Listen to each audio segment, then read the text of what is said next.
Le temps pluvieux et les nuits froides des dernières semaines ne semblent pas freiner les amateurs de camping. Ils sont nombreux à visiter les différents sites du Saguenay-Lac-Saint-Jean qui, pour la plupart, affichent complet. On voit cette météo-là, mais ça ne semble pas nécessairement décourager les gens. Les amoureux de plein air, ils sont conciliants avec la nature, puis ils apprennent à vivre avec les changements de météo, on dirait. Nous autres, on est ici depuis le 8 de mai jusqu'à la fin du travail. C'est sûr qu'il y a eu des hauts et pas des bas. C'est là, il mouillait, puis il faisait froid, puis chaud. Mais nous autres, ça fait 25 ans qu'on est ici. Ça fait que, tu sais, là, on profite au jour le jour. Il fait beau, puis il mouille pas tant que ça. Là, nous autres, on est permanent. OK. Fait que, Peu importe la température.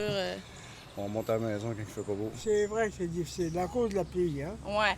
C'est ça. Maintenant, ce que vous voulez, on est bien équipés, Vous en profitez quand même. j'en profite pareil. Oui. Quand il y en a juste une soirée, par exemple, là, il n'y a pas de problème, mais s'il y en a 2-3 jours, comme là 2 semaines, là, il y en a 5 jours de suite, fait qu'on a parti. L'été, pas comme les autres années, là, mais quand tu es en camping, tu es là pour relaxer. Nous autres, on est en vacances. Peu importe la température qui annonce. Quand tu viens ici, c'est pour relaxer.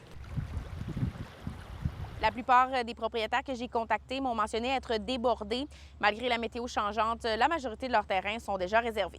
La fin de semaine passée, on était complet. Il y a encore quelques fins de semaine qui sont déjà complètes. Souvent, il reste seulement du sans-service. Donc, ça va vraiment bien malgré le drôle d'été qu'on a. La différence qu'on remarque, c'est peut-être qu'il y a un peu plus de dernière minute. On dirait que les gens veulent savoir s'il va faire beau avant de vraiment réserver. Mais il y a à peu près autant de réservations que l'année dernière.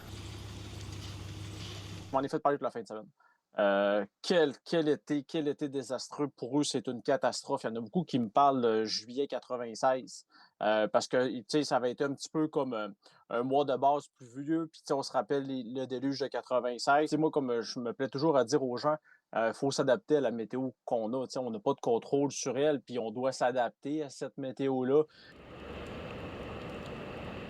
Si on parle le mois de juin, on est le double la normale. C'est-à-dire qu'un mois de juin normal, on devrait avoir reçu 88 mm d'eau, on en a reçu 160. C'est pratiquement le double. Et là, on termine encore une fois le mois de juillet.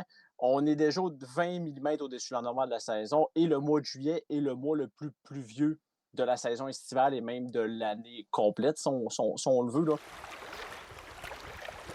Pour ce qui est de cette semaine, les vacanciers devront attendre jusqu'à jeudi pour revoir le soleil. À Saguenay, Frédérica Fortin-Foster pour Nouveau Info.